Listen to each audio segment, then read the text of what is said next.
If it wasn't clear from the trailers, watching these films will emotionally wreck you. Alexandria, let me start with you because you're the trailer who has my name in it. Knew I should have done that. I want to ask each of you how you came to your subjects. Some of them are more obvious than others. So in your portrait of Nadia Murad, and if you haven't seen the film, but that name sounds familiar, it's because she was awarded the Nobel Peace Prize just a few weeks ago. It's still in her 20s. How did you come to meet her and embark on this film with her? Yeah, Riot, the production company, reached out to me in July of 2016, and by then Nadia had been campaigning for a good 8 months already, and they wanted to make a short film about her. And then I immediately jumped on the project because I had seen her give her speech at the UN Security Council in December of 2015, which was kind of the spark of what made her the face of the Yazidis. And I was really interested in doing a story about how she has to repeat her story over and over again. But then when I met her, it was just so compelling and actually really confronting how she was interviewed by journalists and these testimonies that she had to give over and over again, and how I saw it just took pieces of her every single time. So fought for it to be a feature-length film, and eventually we made a feature instead. So you identified pretty early on that that's the aspect that you wanted to make a big part of this film is the repetition of these stories. Exactly, because I think a lot of the times we could have, you could have gone into this film just making a story about her captivity and her experience with ISIS and kind of reflecting on her activism and showing her as a more heroic figure. But I think that lets us off the hook as an audience in so many ways. And this was the first time I was getting a behind the scenes of advocacy in the UN and these kind of meetings and seeing the relationship between a journalist and a survivor of this kind of trauma. And I think it was important, or I felt it was important to show the other side of what her work actually is. Because I think going in, people think it's a film about Nadia Murad, but when they leave, they realize it's a film about us. And one of the reasons I wanted to gather this group of people is each of these films has a very intense relationship between you and your subjects. I think in every documentary that relationship is intense for different reasons. In these projects, it's extra intense. The stakes are extra high. What was the process for you of being able to get into Nadia Murad's world? Because she is someone who would understandably be protective, who has a life experience that's hard to bridge. Well, going in, I was, of course, very nervous to have the conversation of what this documentary would be and how we would talk about access. But at that time, they were saying yes to every interview, yes to every journalist, and kind of going at this blinding speed. And so when I talked to her and Murad and tried to explain that this wasn't going to be the normal interaction that they're used to having, where a journalist interviews them, does a few B-roll shots and leaves.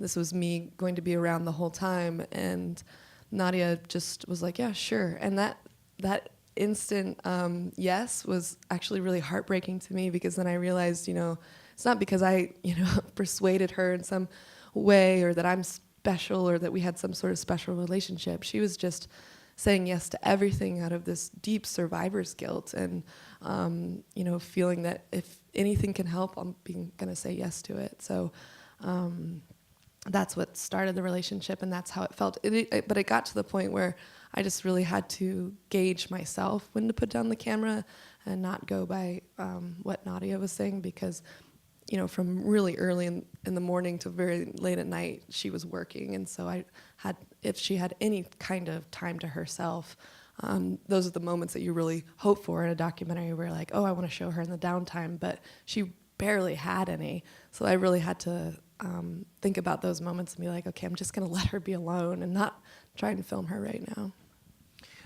Rudy, as we see in the trailer for the sentence, you are the brother of the subject, the main subject of this film. Your sister who was incarcerated in Michigan with a mandatory minimum sentence, which meant that no matter how shaky the charges against her were, the judge in that case had no choice but to give her a sentence of 15 years, which would really wipe out the duration of her time raising her children. I understand that you just started instinctively picking up a camera from the time that happened. I'm interested to know when you thought this was going to be a film more than just a documentation of home movies, and what your relationship to the other people who you were filming, your nieces, your brother-in-law, how they saw this project. Yeah, so she is my sister. She's still my sister. Yeah, it started with me just sitting there, and when you see the write-up on it, it usually says Rudy took a decade to make this film, and that's completely true. But I always say it's something that had been really burning in me for much longer. Growing up, I always felt very disenfranchised, and I felt like I didn't have a voice, and I felt like my community was overlooked, and my family was overlooked, and all of these things. And I always kept wondering, what's going to change? Like, who's going to step up and give us a voice and amplify our voice? And fast forward to my sister getting 15 years for a first-time nonviolent offense, and looking around the courtroom and realizing nobody was going to do that, and that I had to fight. I didn't know at that point what that meant, but I knew I had to fight. And that day, the following day, I went to her house. She had been whisked away. We didn't know where she was, and there was a little handy cam sitting there, and I just started filming the girls, because the one thing I knew at that point I could do for my sister, while I figured out what was happening with her on the legal end, was I can document her children. I can let her watch them grow up in some way. I knew she would have pictures, and I knew that she would have phone calls, but I needed her to watch them live and run and play and laugh and cry and all of those things. Like, I don't know what it was, but I started doing that. And can I ask you a question about that? Yeah. Were you going to be able to show her the video while she was in prison, or you imagined that 15 years when she got out of prison, this would be? Yeah, I was never going to be able to show it to her. It was going to be the long game. I play the long game in so many things in life, and that this was this thing that I said, when she comes out, whenever that is, I want her to watch them grow up. And I was doing this for a while, and I was living in New York the entire time, so I would fly back whenever I could to capture birthdays or moments or special things. And her oldest daughter, Autumn, was having her first dance recital, and I flew back, and I remember distinctively, like, the plane ticket was $320 to go back, and I had like $580 in my bank account, and I was like, I almost didn't go, which haunts me to this day, because this was the trip that I went back and I was filming Autumn get ready, and it's the first scene in the film, and my sister calls completely organically, completely unexpected, and she says this line to her oldest daughter. She says, "Do you know what mommy's gonna do when you go to dance? I'm gonna lay down in my bed, I'm gonna close my eyes, and I'm gonna think about you."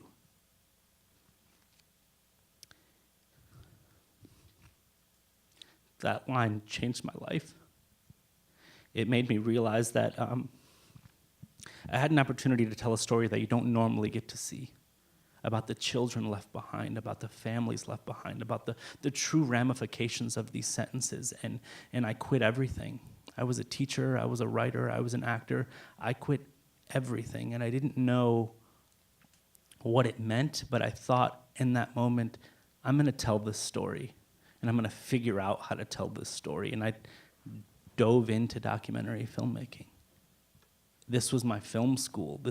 It literally changed my entire life, and in a weird way, it wasn't my family's first rodeo. Like I said, I was an actor, and like most failed actors, I have a one-man show that I wrote.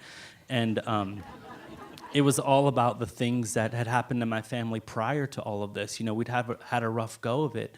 And the sort of main thesis of that play was, I'm gonna take all the things that have happened, and I'm gonna make something good out of them. That's what I promised my family with that play. And when I started filming this, that was what I told them. I said, if you're open, if you're honest, if you trust me, if you let me tell the story, I will make something good. Bing, your film is also intersects with your family, intersects with longtime friends you've had. As we see in the trailer, there are shared experience amongst your friends of different levels of family abuse, and a theme of this film is trying to figure out how to stop that cycle of abuse from generation to generation. Can you talk about when you knew that you were making a film as opposed to just taking skateboarding videos? 23. I was living in Chicago, and I wanted my next side project to be this thing where I went around and interviewed skateboarders about the past and trauma and how we grow up into better men. And it was sort of this ensemble film that I leaned on connections I'd made over the years, in the skate community. And then a year and a half in, I came back to Rockford, and that was actually the first time I met Kier. He knew who I was, but I didn't really. He was 7 years younger. I didn't really know who he was. Kier's the young black man who we see in the trailer. Exactly. And then so I started following him. He was just really magnetic, and he was really emotionally open. And the way that he talked about abuse and his relationship with his father was really unprocessed, and that was something very new. I think a lot of people dismissed abuse in the past. Like the other character, Zach. But then quickly I found out that Zach was about to become a dad, so I started following him too. Chai, your filmmaking career, early on you had made several films set in Africa, Use to Endure, I Bring What I Love, Tuba, Incorruptible, and then you met Jimmy Chin, who became your husband. He, at the time, was working on this footage of a mountain climbing trip that he had gone on that became the film Meru, and now you have this new mountain climbing film, Free Solo. I know that you never set out to make mountain climbing films in your life, but I think that the same kind of personal connections that I see in your early films, I see in these films. And I think if anyone comes to Free Solo thinking that it's a mountain climbing film, it is, but there's also this real deep personal connection. Alex Honnold, the climber in that film, is a longtime friend of Jimmy's and yours, and you're documenting him doing this life-risking thing, climbing El Capitan. How did that project begin? So we began Free Solo right when we were finishing up Meru, and Alex and Jimmy have known each other for 10 years, at least 10 years, and Alex is 33 now, so Jimmy kind of watched him grow up through his 20s.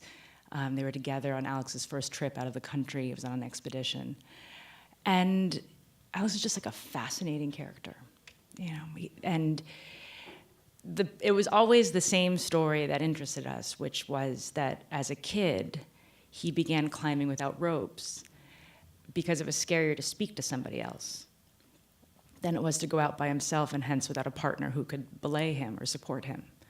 He was just that shy a person. It was excruciating for him. He was that shy. He was intimidated of vegetables, as funny as that may sound. Public speaking, intimacy in any way, and speaking to strangers. And over the course of his, career, he has taught himself how to eat vegetables. He's taught himself how to hug. He's taught himself how to move through fear. And his entire practice is about recognizing your fear and finding a way through it. And that always interests us because it was just such both Jimmy and I could identify and empathize with that type of fear, maybe not as extreme. But it was inspiring to us to see this man have this courage and move through his fears. But yes, it was an extremely dangerous film to make. And it was a very intimate experience, not only because he was our friend, and a very dear friend at that. It was that the stakes were just simply so high that, there was always an ethical question about, are the cameras going to make him more likely to fall? And accepting that, or not accepting that, is it still a worthwhile story to make, to tell? And we always believed in Alex and this idea of his life of intention. Like, he lives every day to the fullest, and clearly we did not think he would fall, or else he would not be there. But because of those stakes, it was just a very, very intimate. Trust was about. Everything was about trust. We had to trust him to make the right decisions. He had to trust us to make the right decisions, and the hardest part of it for him was not so much the climbing. He's a professional climber. He's done this all his life. He's shot with Jimmy for 10 years. It was the intimacy, because here is this guy who's scared of intimacy, and suddenly he had 3 people living in his van with him. And I mean it, living. Sometimes we would sleep on the floor. In a van. In a van. It was quite comfortable. And he would be cooking for us. I mean, it was like we just became this little unit, and he trusted us that these questions were important. And that thinking about his child, looking at his fears, documenting, him falling in love, which is what happens, were something we needed to make the film. And so it was just a very intimate. It was always about this trust. All these films, if you've described them in different ways, your life becomes intertwined with your subject's life. Often in talking about documentary film, we talk about keeping some critical distance between us and our subjects, in order to tell their story properly. I wonder where critical distance comes up in these films. Rudy, let me start with you, because maybe of all these films, critical distance would even seem to be the hardest when it comes to making a film about your sister. Was there any moment in this process, either shooting or in the edit room, where you felt you needed to have some critical distance? Yeah, definitely. I mean, I think, at the beginning, like I said, I didn't know what I was doing. I was literally just pointing the camera at what I thought was important. And at the same time, I dove into documentary film on the other side, and I became a PA and a sound mixer and additional camera, all these things throughout the years. And what happened was I started to understand the weight and the responsibility of a documentary filmmaker by working on other people's films, because I was working with a lot of different producers on a lot of different kinds of projects, and I kept, even though I was oftentimes not even the lowest person on the call sheet, but sometimes I wasn't on it, I was literally an intern, I wasn't supposed to be at most of these things, and I would find myself talking to producers and saying, should we be doing this? Is this okay? Because I kept saying, I'm doing this with my family, and I would never do that to my family. And so I kept building this. And by that you mean just filming people going through something very difficult? Or pushing them with a question? Pushing them with a question, but also pushing. Pushing in different ways, or overproducing. I don't know, there's this fine line of observational documentary and being there, because I just had a tough time anytime something felt like I was not giving the person the space, as you were saying. I always thought about my family, and I was like, is this the time when I would say I need to give them space, because above everything they're going through something. And I always go back to this. There were many, many occasions during the course of filming where I struggled with it. And the first time was when I'm filming my father, and he breaks down crying. And up until that point, I'd only seen him cry, I think, twice in my life. And I'm looking through this viewfinder, and my father is breaking down in front of me, and everything in my soul is saying, put down the camera. Go and hug your dad. Tell him it's going to be okay. Be a good son. And then something else started fighting in me. And it said, hold your shot. It said, you made a promise to them that if they're open and they're honest and they're vulnerable, that you will make something good and for the greater good. So my critical distance came through the lens. One of the things we talk about in criminal justice reform is touch. and they're trying to take that away, taking away touch visits and installing video cameras and all this stuff. My critical distance was that in order for me to tell this story, I had to have a barrier between me and my family for a decade. And I created a critical distance because I couldn't become wrapped up or involved in what was happening emotionally, because I would never have been able to make the film. So my critical distance was when that starts happening to my father or to my niece or to my mother, I started saying, hold your shot. Are you in focus? Do you have enough battery? Do you have enough cards? How is the sound? Hold your shot. Do you have enough battery? Do you have enough cards? And I literally had to create this mantra in my head, or else you can see I'm a basket case. I'm an emotional basket case. I would not have been able to make this film. And then on the second level of that, I was an editor for many years, as I was learning this entire thing. When it came to cutting this film, I knew that I could not edit it. I knew that I already knew why I loved my sister, why I loved my dad, what brought me into this. I need somebody to create that connective tissue that makes the love for them or the reason you want to watch their story more tangible. I needed somebody else to create that connective tissue because I knew I would get to it too quickly. So I hired an amazing editor, Very Lieberman. I don't know if she's here. I don't think she is. But she's amazing, and she really let me take that step back and do the initial connecting. Alexandria, let me ask you about critical distance, because in a way we're watching a process of journalism sometimes in your films where journalists are meeting Nadia Murad, spending a half-hour interview with her, and asking her the deepest, hardest questions you could ever ask someone, and then saying goodbye after that half hour. You're spending more time with her and able to, make us be more sensitive to what that experience is of having to retell that story. How did you cope with this idea of critical distance with your subject? Well, it's, first is like taking all of my energy not to cry when Rudy talks. I was all sobbing here. Yeah, I'm just like really trying to focus on that. So, I think this is, we talk about critical distance to, try and tell the best story and have this relationship work out to tell the best story. But it's so painful to, at one point in the film, Nadia's about to get she's about to be named, and she's the first survivor of human trafficking to be named so, and she's such a young woman. And it's an emotional moment for her, and it's also very conflicting because, all these awards and accolades are very strange for someone who's just wanting people to help and, make a difference for Yazidis and not necessarily always just focus on her. She's a very reluctant activist in a lot of ways. In the morning, she was getting ready to go to the ambassador ceremony.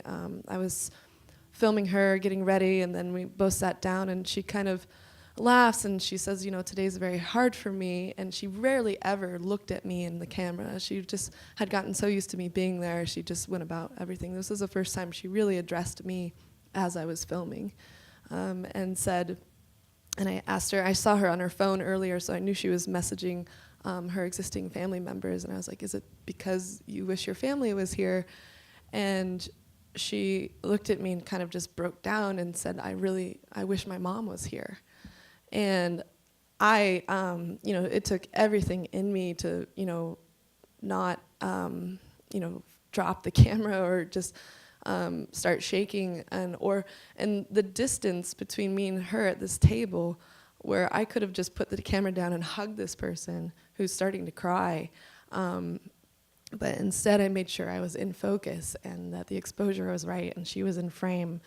And I think I heard this recently on another panel, but it was such a good point that you kind of lose a piece of your own humanity in that distance. And I think making the film was difficult, but nothing was more difficult than the edit when I really had a moment to unbottle all these emotions, because then you're just trying to bottle everything up and do your job. But it's a real, disrupting thing to your own humanity and emotions when you're not able to just act like a normal human being, and you have to have this distance between you and a person that you really care about. Bing, you're also talking to your friends, in some scenes to your brother and to your mother, about tough things that they've gone through, sometimes as they're going through them. How did you operate in those situations?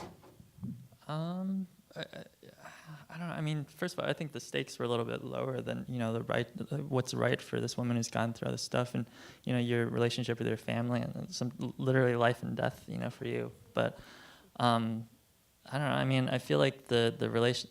There was always just moments where, I just felt like, okay, we're getting to a point where the boundaries are getting crossed. Zach asked me to buy him beer one time. He's like, I'll pay you back. And I was like, this feels weird. But he's probably going to... Since he has a drinking problem. Since he has a drinking problem. But he's going to buy it anyway. And he's always, he's had a drinking problem for a long time. I don't know what is this going to do. What'd you do? I bought him beer. It was... and then, like early on in filming, I asked Kier, like, well, who are the men that you look up to in your life? And he was like, you're probably not going to put this in, Bing, but it's you. So, like realizing things, and that's not going to go away. I can't tell him, don't do that. We got to, remain objective. So I was just thinking a lot about, this is going to happen all the time, where relationships get muddled. But when does it have a consequence? It's actually, worth thinking about deeply. And that didn't happen in the film until one of the characters told me that, she was getting abused. So then I had to consider, well, the way that I move forward is going to affect, her safety, possibly, the future of her relationship with this other man, the child that they're raising together. And so I went through a series of things. That's what ultimately led me to be in the film. I felt like, and I feel like this happens in personal films. Once you once you start to reveal the filmmaking, then you have more license to cross that boundary. And, if you explain why you're doing that. And so I think that's why I interviewed my mom and brother.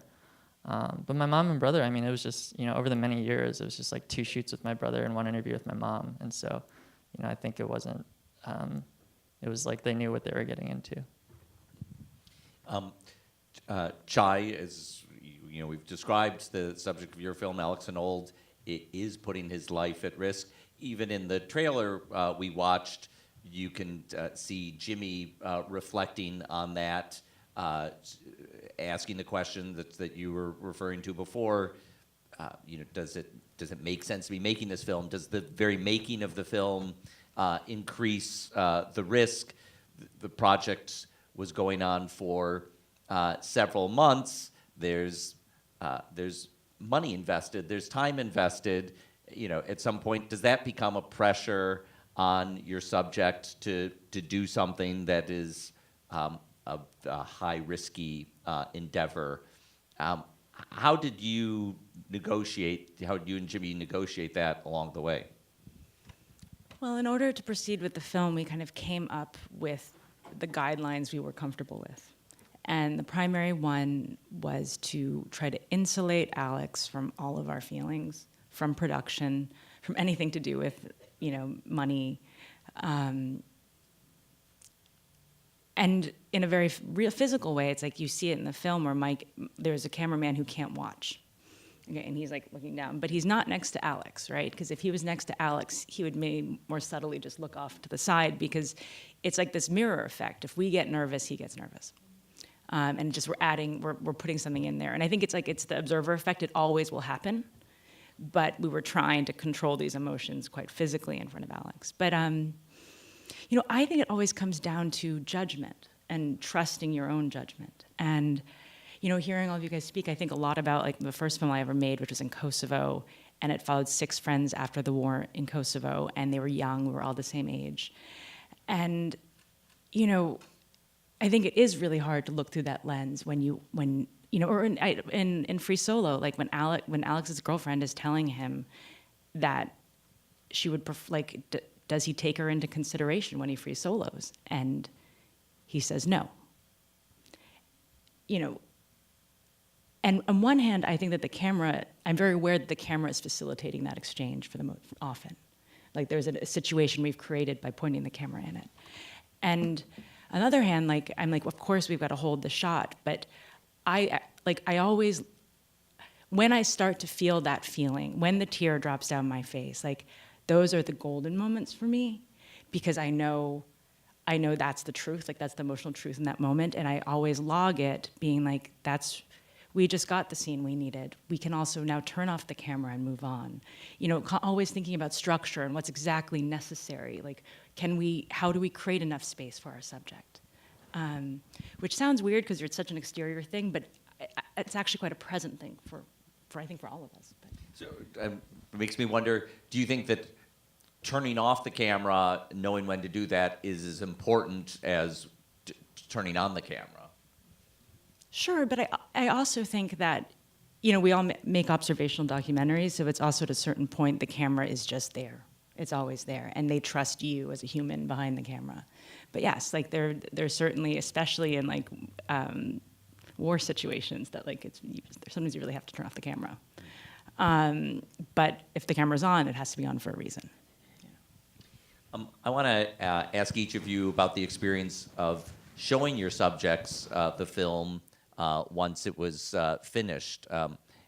Alexandria, can you talk about when and how you showed Nadia Murad on her shoulders? Yeah, that was really scary. Makes me like shake even thinking about it. Because obviously she was just such the only opinion I really. And she and I watched the film a few months before the premiere at Sundance, and I went to Germany to where she was to show her, and we just watched it on my laptop, and she didn't move the entire time, which was really terrifying. And she speaks English much better now, and so she understood everything that was going on, and she laughed at all the right points. A few funny moments in the film, which was really encouraging, and but she was so still. I was just like sweating through my entire body, just kind of like feeling her presence. Watch the film; it was really scary. But then when the credits started to roll, she just like slowly turned to me and said, "Wow, powerful." And I think she was really blown away because she hadn't seen anything done on the work, and it was showing her doing so many different types of things and really recognizing the work that she has to do. Everything she was used to was just the retelling and often the sensationalizing of her captivity.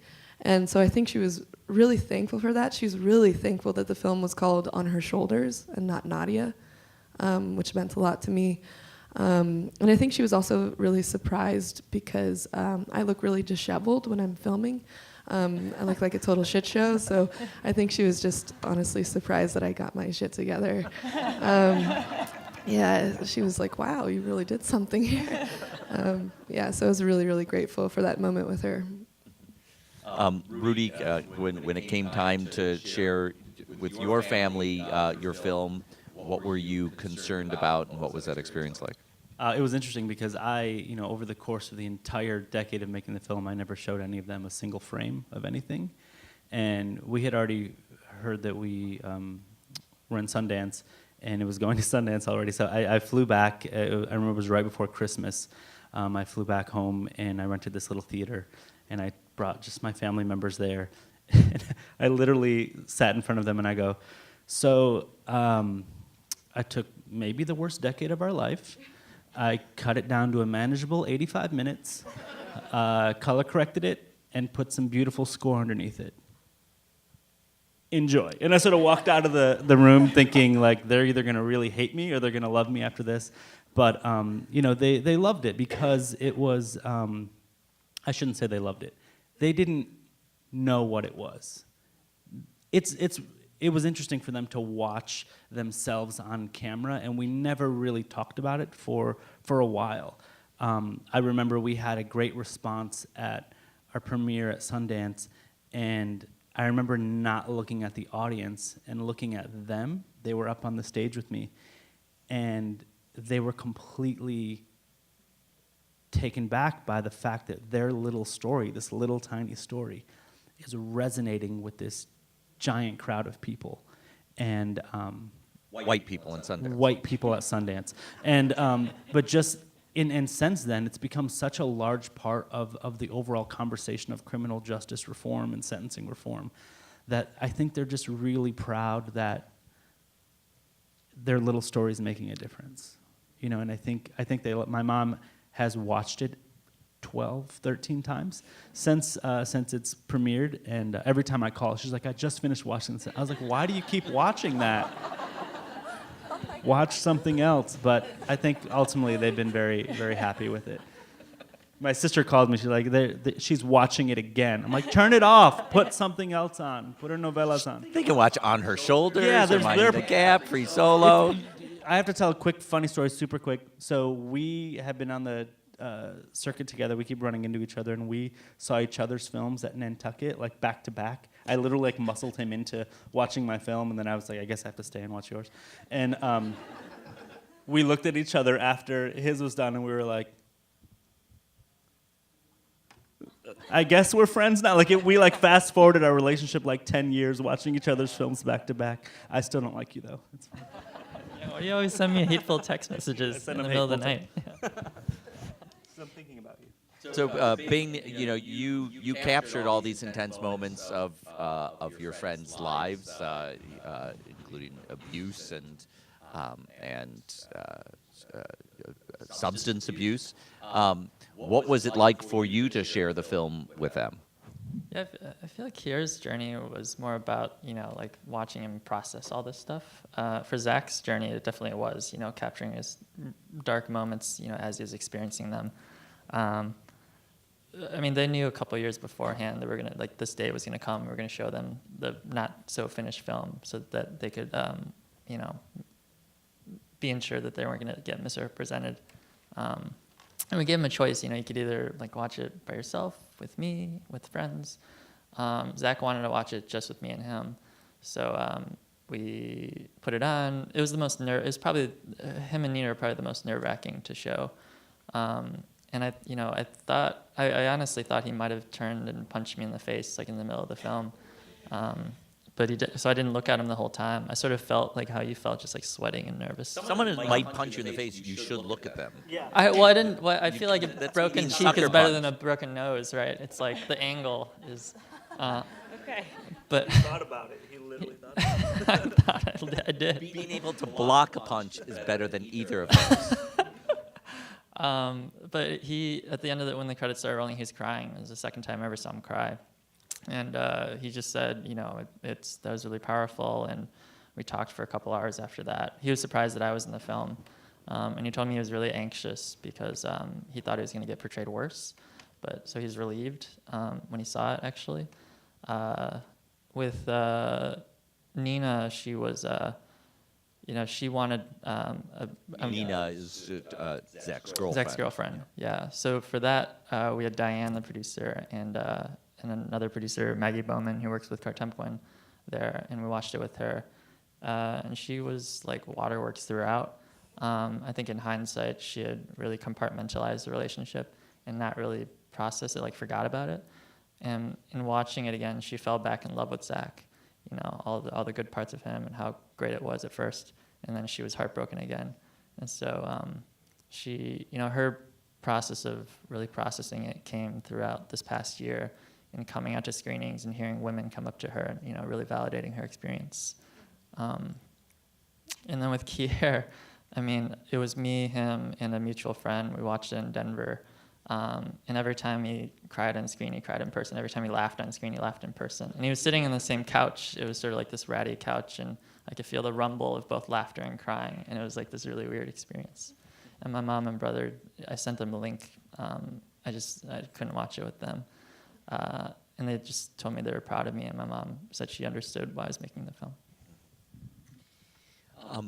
Chai, for you, what was the experience of showing the film with Alex and his girlfriend Sani, who's a big figure in the film, and what were you most concerned about? What was I most concerned about? I wasn't. I was most... I don't know. I really believe that you shouldn't show your subjects any material or anything while you're filming, because I think it just makes them think about how they look and think about, like, it becomes a self-referential thing. So we invited Alex to see the film, and he had his hoodie over his head, and he was like, I mean, you can imagine what Alex was looking like. And Alex has the exact opposite response that everyone else does, where he is cringing during the first hour of the film. Every time there's a relationship talk, every time you hear something emotional, every time his mother speaks, he's dying. Like, he's like, and then the last 30 minutes of the film, Where he's climbing El Capitan, where where he's most human beings are cringing and sweaty palms. when everyone else is freaking out, Alex sits there with this smile and he glows. And so there were a lot of things. So that was his response. And I think he was really, I think he was very surprised and he was kind of amazed at what had happened. And then, with Sani, I wanted to show it to her by herself. And Alex was very wisely decided to watch it with her because I wasn't going to ask him to watch it with her. Like, they have to figure that one out. And they watched it together, and she cried, but she really appreciated it. But the thing really happened in Telluride when it was first shown. It was late at night, and our entire crew was there. Tommy, every cinematographer worked in it, our producers, and Sani, and everyone sat in a row watching this movie, just sobbing. Because I think there was like a PTSD situation that's real. So everyone was reliving it, that we put it all away for so long. But, now that the film is being received and people are watching it and Alex has been out there, like, it makes me think about this thing about the movie where Alex has always done this by himself. That's the point. He's a loner, He preferred to be alone. He was scared to be with other people. And suddenly, like, the greatest climb of his life, like, is actually about connection, where he had us there next to him dangling. He had a girlfriend who finally, like, the first woman in his life who's just like, I love you for who you are. This makes me uncomfortable. And now he has all of us who see what he does. And I think it's just been a very, like, Alex is evolving, and this is a lot, but it's also, I don't know, kind of amazing that he's having that experience and being able to share it with other people. I want to ask each of you about your strategies for being in the room with someone when something very intense is going on. Alexandria, when we were, watching that trailer, I was just thinking about your choice of shot selection. Sometimes to be behind Nadia, or when you're getting her eye to catch the camera, or when you're not. When it kind of feels like you're trying to be unseen in the room, versus times when you're very clearly in front of her with a camera. Can you talk about that process? Before I met Nadia, I tried to watch as much as I could, and there had been many, many, many pieces of media that had come out about Nadia, short and long. And of course, most of the interviews, she's in 2/3 of the frame, looking sideways at the interviewer. And I knew this needed to be different, especially after seeing her go through the first interview I saw her do, the behind the scenes of, and seeing the questions that were asked, and me just wanting to make this film different and about that experience that she has to go through. And so a lot of the more observational moments I focused on having, really more tight shots, because I wanted people to feel I wanted it to be a very intimate portrait, for people to feel close to this experience that she's going through. And then with the interview, it was the first time I'd ever done this, but I used the Interrotron, the Errol Morris Interrotron, and had her. This is the device that helps the subject look directly into the camera. Exactly. What they're seeing is a mirror in front of the camera, a two-way mirror, so where your face is being projected on. So Nadia's looking into your face, but behind that mirror is the camera that's capturing her, so she's looking directly at the audience. Exactly. And it's just, as you saw in the trailer, it's just a black backdrop, and she's in the center of the frame looking at the audience. And I made that choice because I wanted us to not be able to look away and really have that level of intimacy in the conversation. But it's like, it is confronting for the audience to be looked at directly. And in the edit, I made sure that those interview shots were actually pretty long. And even if she changed her mind or paused and started saying something else, I would include that. So put a lot of effort into the nuance of the translations. So it really just feels like we're all in a room together just talking to her. And so I didn't even really realize it until after, but actually Max Popdorofkin pointed this out to me after he saw it at Sundance. He's like, all your shots are tight shots. I was like, oh, yeah, I guess that's true. So I kind of subconsciously chose those shots mostly in the edit, but I think it was because I wanted that level of intimacy with her. Yeah. Rudy, your footage kind of started out as home movie footage, documenting your nieces that your sister could someday experience.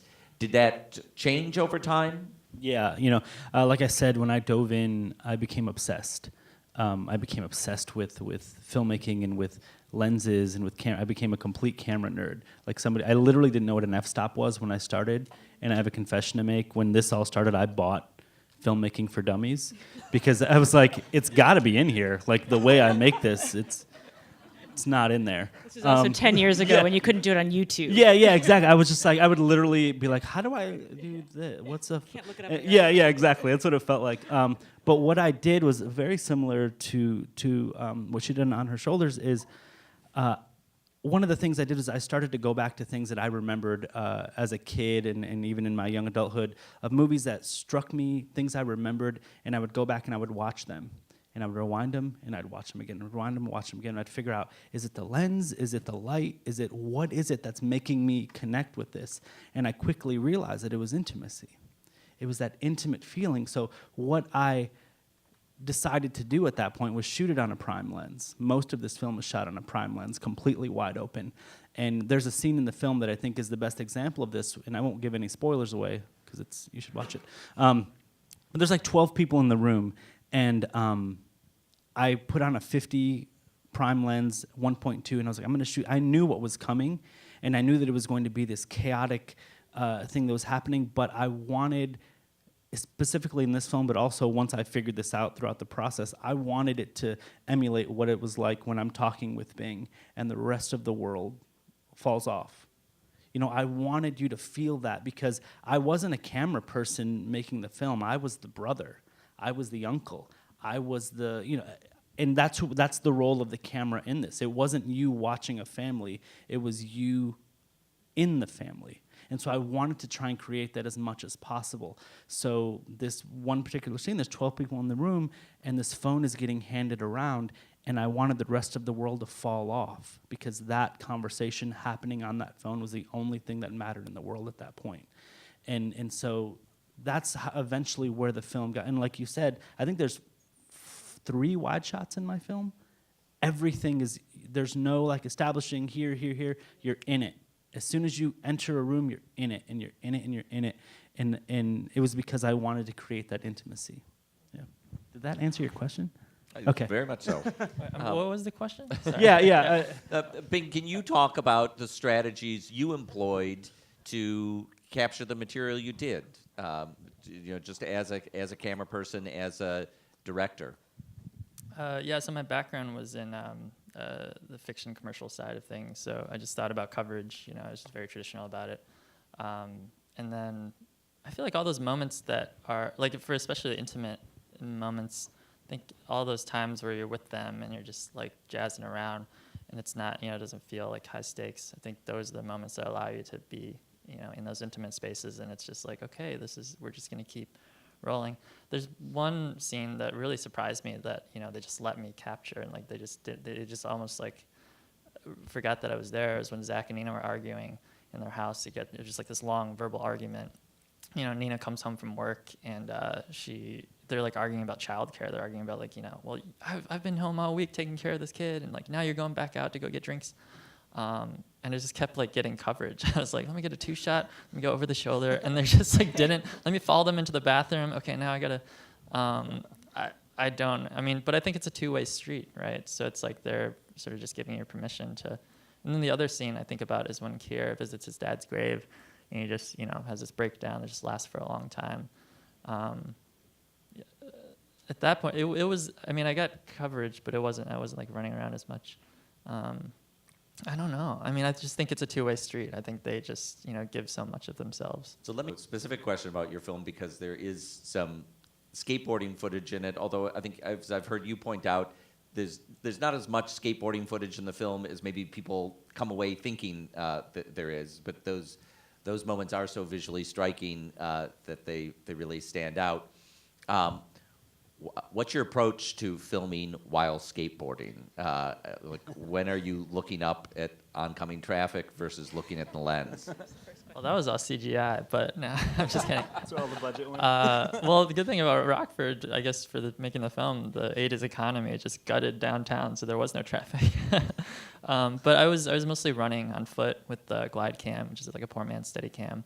I worked with a lot of steady cam operators and just saw how intuitive. You're running because sometimes you're filming people skateboarding, like going at a good clip. Yeah, there were the For the narrow spaces, that's what I always notice. well, also being able to jump down a ledge, you couldn't do that on a board, or being able to Stairs run over were flawless. gravel. I was like, how's he doing that? Yeah.